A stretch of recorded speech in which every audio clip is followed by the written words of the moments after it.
The lights in Salvage Bay 7 flickered like tired eyes. Tejo wiped the grease from his hands and looked at the mountain of broken metal before him. Another day. Another pile of alien junk that nobody wanted. He was just a mechanic. Nothing special, nothing important. He fixed things that others threw away. That was his life on Horizon 9. A massive space station floating at the edge of known space. Thousands of alien species lived here. They came from worlds with purple skies and planets made of crystal. They had technology that could bend light and ships that could cross galaxies in seconds. And then there was Tejo. A human.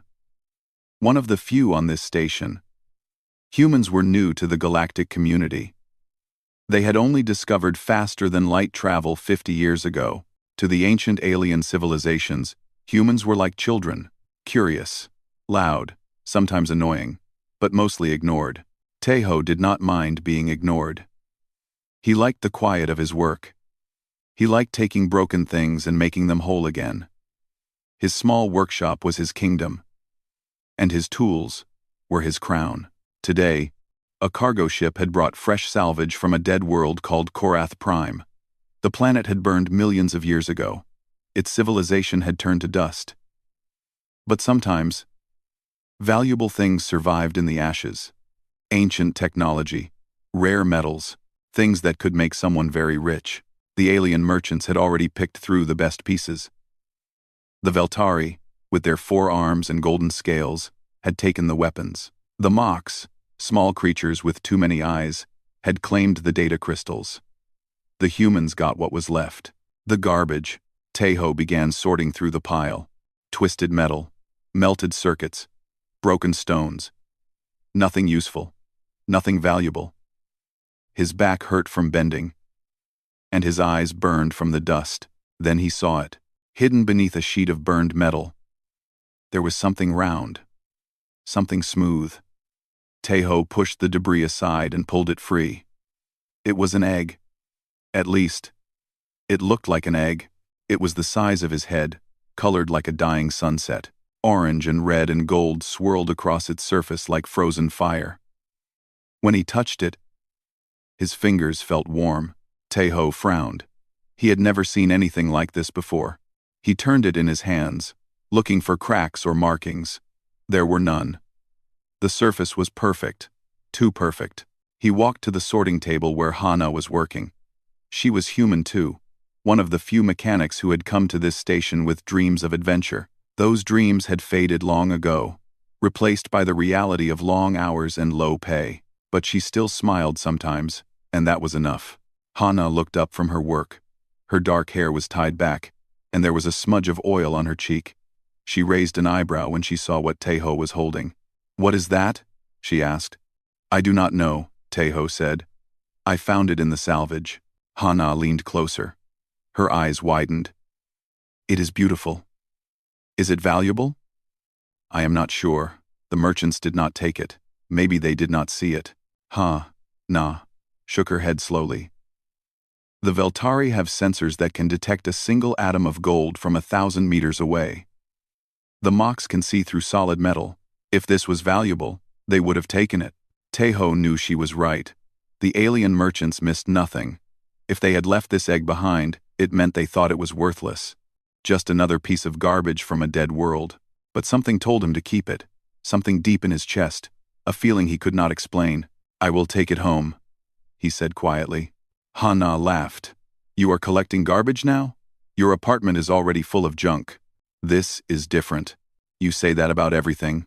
Tejo smiled but did not argue. He wrapped the egg in a clean cloth and placed it carefully in his bag. The warmth stayed with him all day. That night, Tejo walked home through the crowded corridors of Horizon 9. Aliens of every shape and size passed him by. Some walked on 2 legs. Some floated. Some crawled along the walls. They did not look at him. To them, he was invisible. Just another human. Just another nobody. His apartment was small. 1 room with a bed, a table, and shelves full of broken things he had found over the years. Old circuits. Strange crystals. A piece of a machine that might have been a clock on some world he would never visit. He kept these things because they told stories. Stories of worlds and people that had existed long before humans learned to walk. Taeho placed the egg on his table. The colors seemed brighter now, glowing softly in the dim light of his room. He sat down and stared at it for a long time.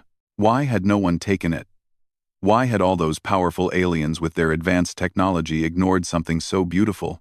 He reached out and touched the egg again.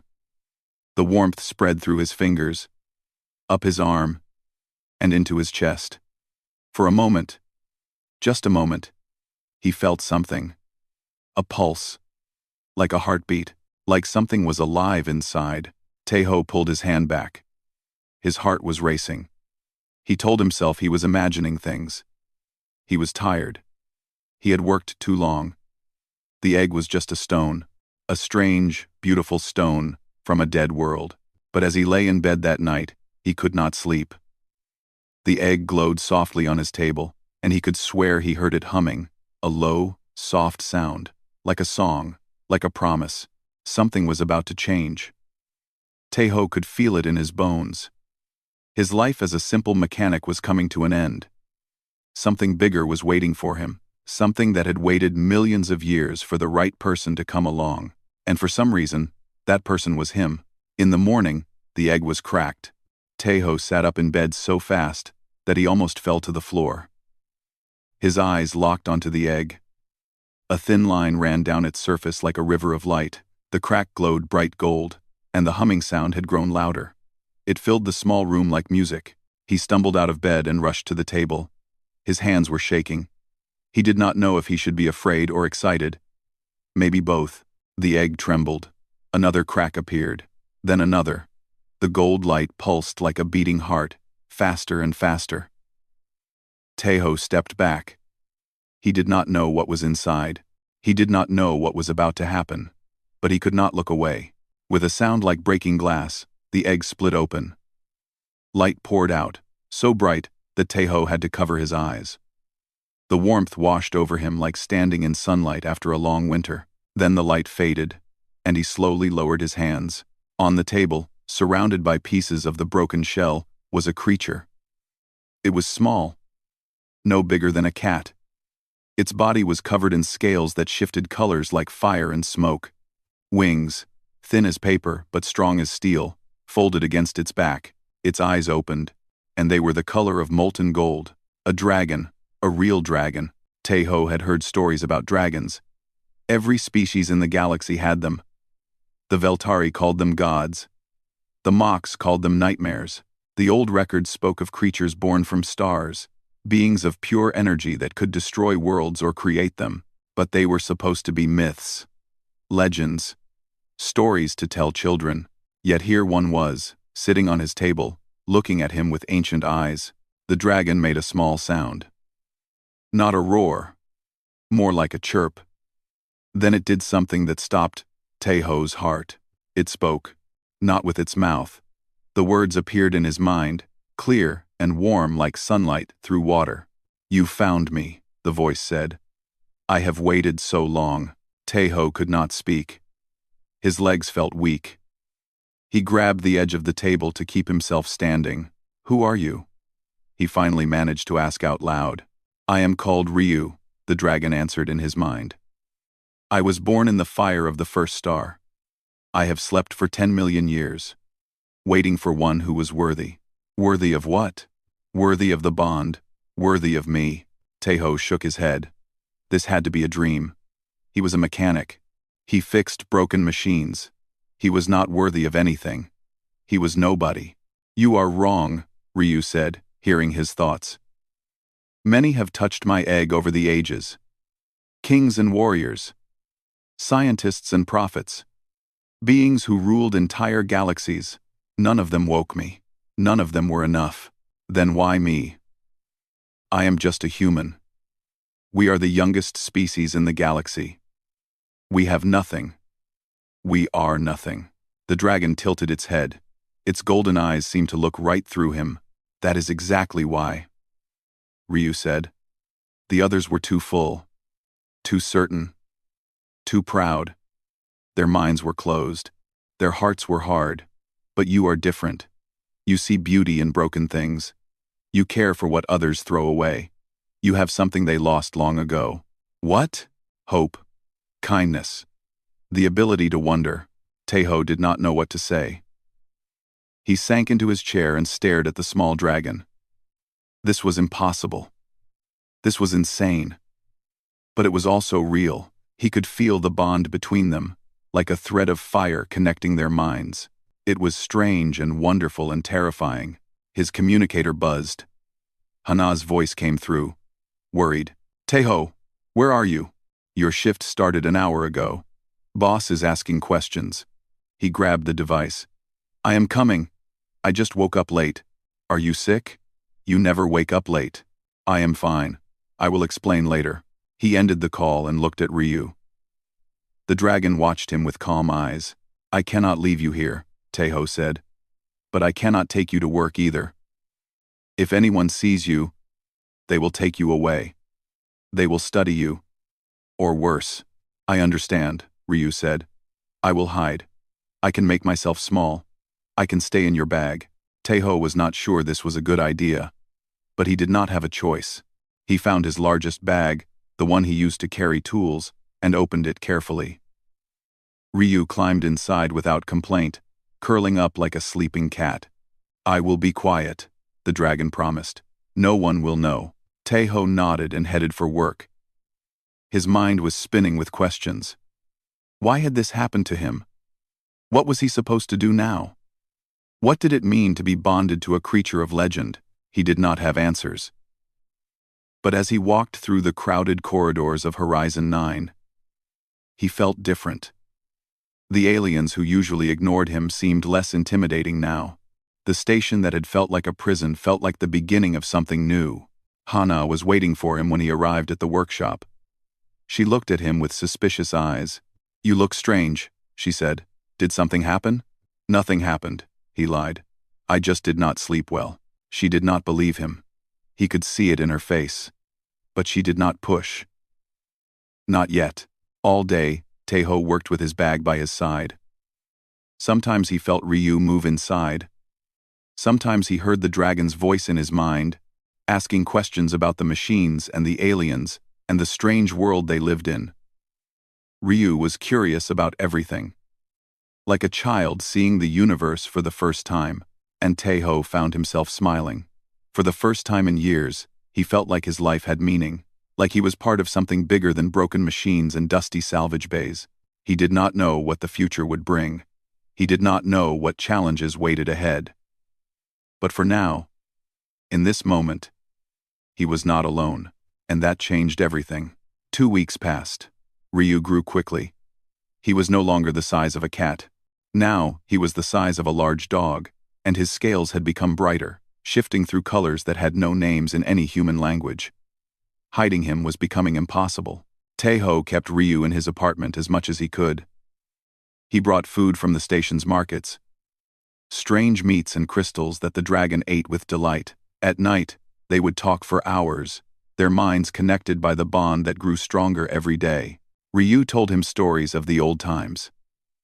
Of the first dragons who were born when the universe was young.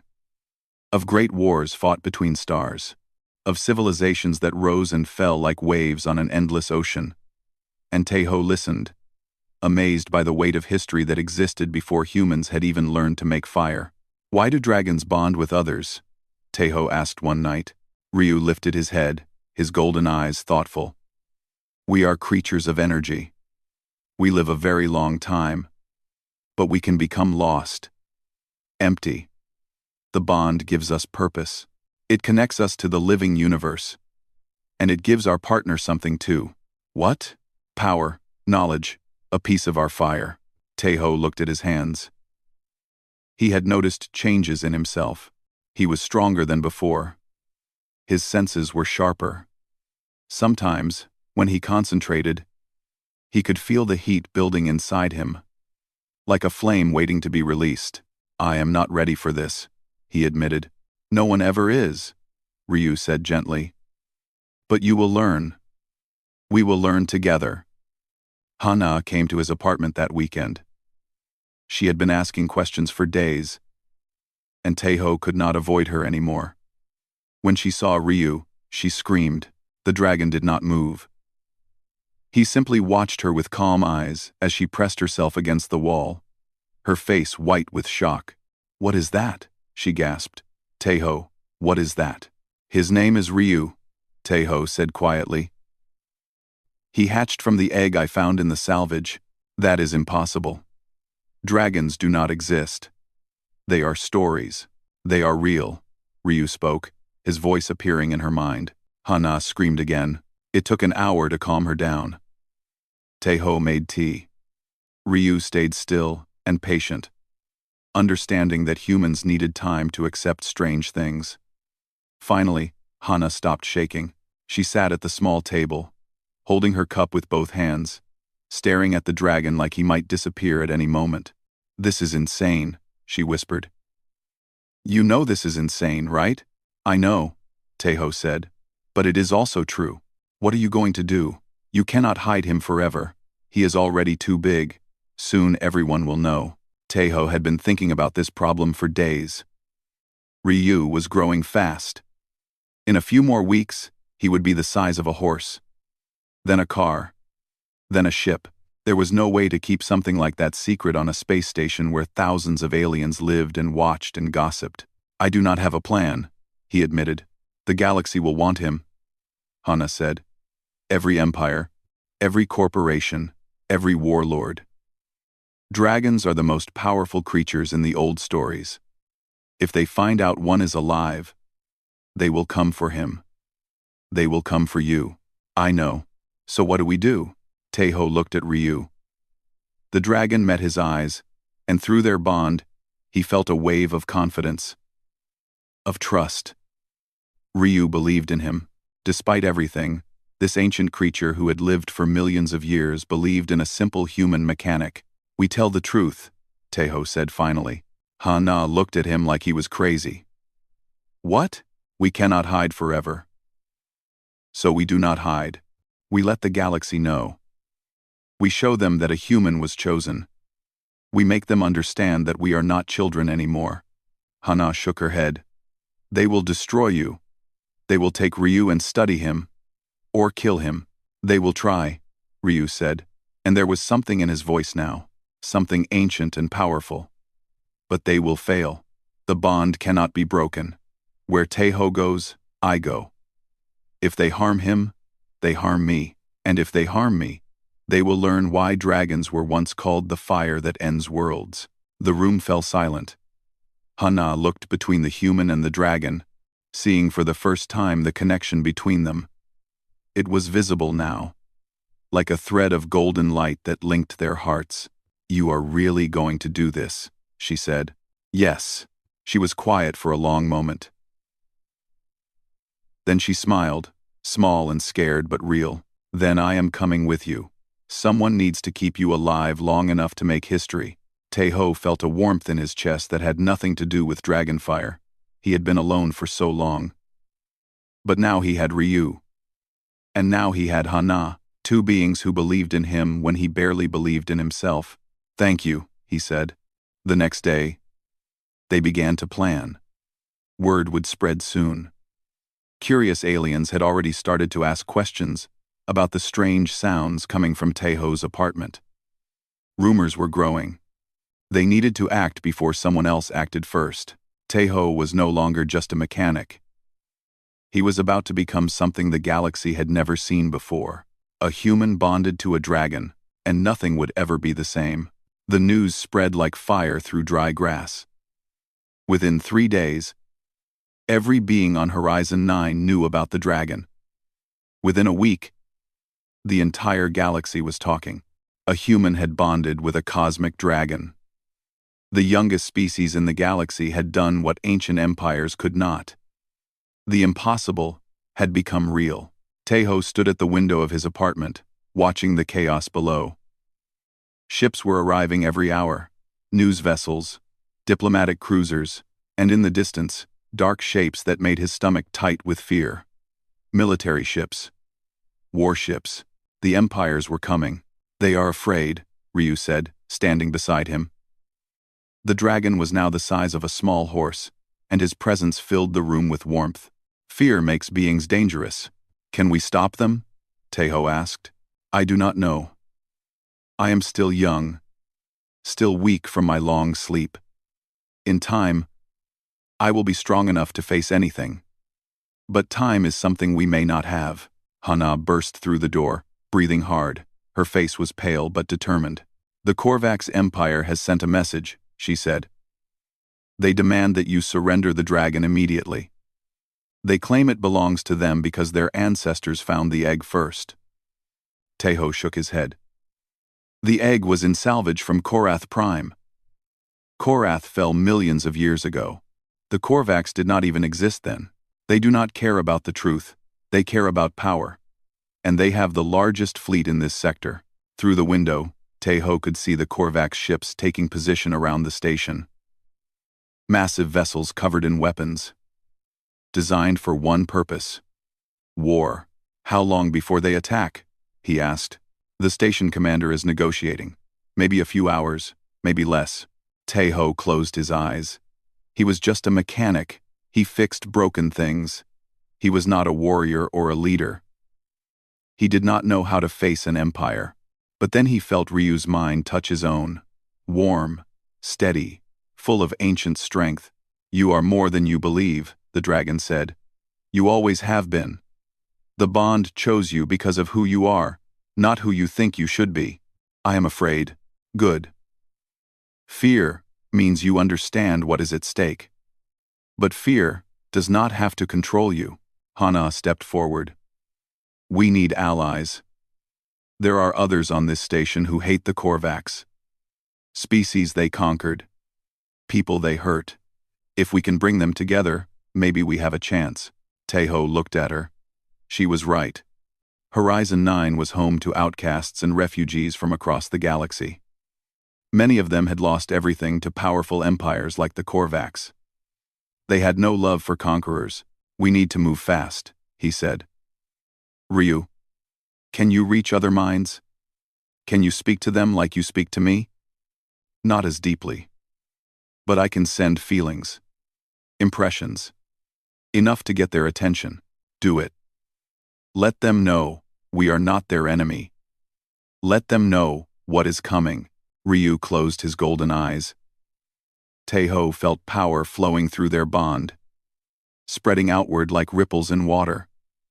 Across the station, beings of every species suddenly stopped what they were doing.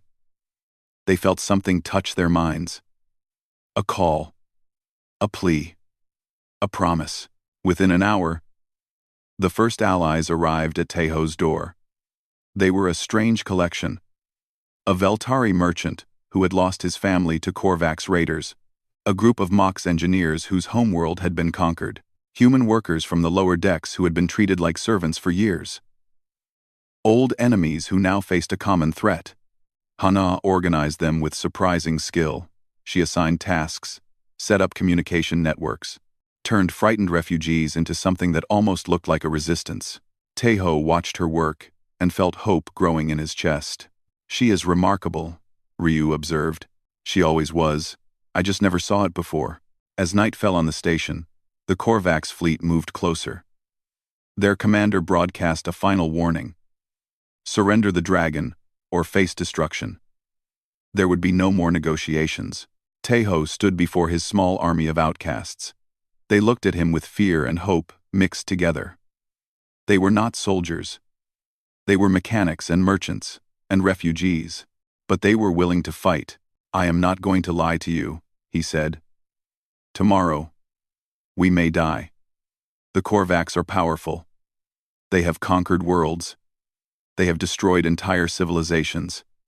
We are just a collection of people that nobody wanted. He paused, feeling Ryu's warmth flowing through him. But that is our strength. We know what it means to lose everything. We know what it means to be called worthless. And we know that sometimes the universe proves everyone wrong. He raised his hand, and a small flame danced on his palm. Dragon fire given by the bond, the first he had ever created. Tomorrow, we fight. Not because we want to. Not because we think we can win. but because some things are worth fighting for. Freedom, dignity, the right to choose our own fate. The crowd was silent. Then, one by one, they began to cheer. Somewhere in the darkness of space, the Korvax commanders watched the station light up with rebellion. They did not understand what they were seeing, but they would soon learn. The attack began at dawn. Korvax fighters screamed through space, their weapons lighting up the darkness. The station's shields flickered under the assault. Alarms screamed through every corridor. People ran for shelter, holding their children, praying to gods that might not be listening. Taeho stood at the main airlock, Ryu by his side. The dragon had grown again during the night. He was now the size of a small ship, his scales burning with inner fire, his wings spread wide like sails of flame. "Are you ready?" Ryu asked through their bond. "No," Taeho admitted, "but I am going anyway." The airlock opened. The cold of space rushed in, but Ryu's fire kept Taeho warm. He climbed onto the dragon's back, gripping the scales that felt like smooth stone beneath his fingers. This was madness. He was a mechanic about to ride a dragon into battle against a fleet of warships. But sometimes, madness was the only choice left. Ryu launched into the void. Stars stretched around them. The Korvax ships grew larger, their weapons turning toward this impossible sight. A human on a dragon. A legend made real. The first missiles came screaming toward them. Ryu twisted through space with impossible grace, his wings catching starlight. Fire erupted from his mouth, not ordinary flame but something older. Something that burned even in the vacuum of space. The missiles exploded. Fighters scattered. Taeho felt the power flowing through him. The bond had grown so strong that he could not tell where he ended, and Ryu began. They were one creature now, one will, one fire. More ships attacked. Ryu spun and dove, breathing destruction. His flames cut through metal like water through paper. Warships that had conquered worlds burned and died in seconds. But the Korvax fleet was vast. For every ship they destroyed, 10 more took its place. Taeho could feel Ryu tiring. The dragon was still young, still recovering from his long sleep. They could not fight forever. Then, something miraculous happened. Ships began jumping in from hyperspace. Not Korvax ships. Different ships. Strange ships. Ships from worlds scattered across the galaxy. The message Ryu had sent had traveled farther than they knew. Beings who hated the Korvax, who had suffered under their rule, who had heard the story of the human and the dragon. They had come. A Veltari battleship opened fire on the Korvax flank. Mox fighters swarmed like angry insects. Human cargo vessels, barely armed, charged forward with desperate courage. The galaxy's outcasts had found their voice. The Korvax commander stared at his screens in disbelief. This was impossible. These species hated each other. They had fought wars for generations. They should not be working together, but they were. Ryu roared, and every being in the sector felt it in their bones. A sound of triumph, a sound of defiance, a sound that would echo through history. The battle raged for hours. Ships burned. Lives were lost. But slowly, the tide turned. The Korvax, so confident in their power, began to retreat. Their fleet, once unstoppable, fled into hyperspace like wounded animals. When it was over, Taeho sat on Ryu's back in the middle of a field of debris. He was exhausted, his body ached, his mind felt stretched thin. But he was alive. Around him, ships from a dozen species floated together. Former enemies shared the same space, united by something they had never expected. Hope. Hana's voice crackled through his communicator. She was crying. "You did it. I cannot believe it. You actually did it." Taeho laughed, though tears were running down his own face. "We did it, all of us." In the days that followed, everything changed. The Korvax Empire, humiliated by their defeat, withdrew from the sector. Other empires watched carefully, suddenly afraid of what they had dismissed for so long. Humans were no longer children. They had stood at the center of a galactic moment. They had proven that power was not about ancient technology or vast fleets. Power was about heart, about hope, about the courage to stand up when everyone said it was pointless. Tejo became a symbol, though he never wanted to be. He was invited to speak before councils and assemblies. Leaders who had once ignored humans now listened carefully to his words, but he always reminded them of the truth. "I am just a mechanic," he would say. "I fix broken things. That is all I ever wanted to do. But sometimes, the universe has other plans." Ryu grew to full size over the following years.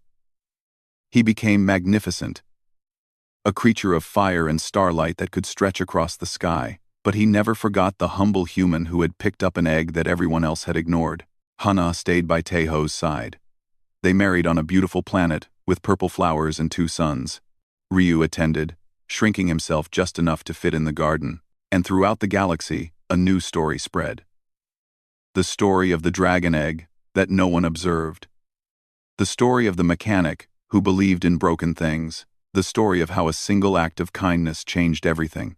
Because in the end, that was the lesson. Not power, not technology, not ancient wisdom, just kindness. Just hope. Just the simple belief that something beautiful might be hiding in the garbage, waiting for someone to care. And that was enough. It was always enough.